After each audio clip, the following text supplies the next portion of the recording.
খালেদা জিয়ার মতো একজন নেত্রী তৈরি হওয়া বা পাওয়া এবং তার অবদানের যে স্বীকৃতি দেওয়া, এটা আমরা পারবো বলে মনে হয় না। বাংলাদেশ এটা পারবে না। এটা অপূরণীয় ক্ষতি। এই ক্ষতিপূরণ হবে বলে আমার জানা নেই। ভবিষ্যৎ বলে দিবে আসলে এই ক্ষতিপূরণ হতে পারবে কিনা। আমাদের প্রত্যেকের মনে আমরা মানসিকভাবে এত বিধ্বস্ত এখন যে আমরা যারা রাজনীতি করেছি তারা তো ম্যাডামকে দেখেছি।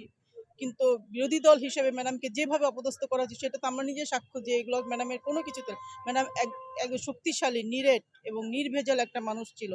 তো এই যে এই ধরনের একটা মানুষ যে কোনো দেশের জন্য না, রাজনৈতিক দলের জন্যও তো ক্ষতি, বিশাল ক্ষতি।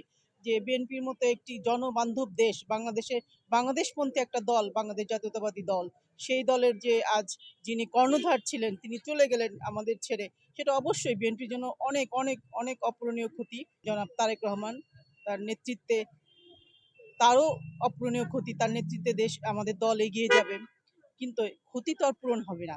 সেই ক্ষতটা আমাদের থেকে থেকে যাবে, আমাদের ভিতরে সেই কষ্টটা থেকে যাবে আজীবন।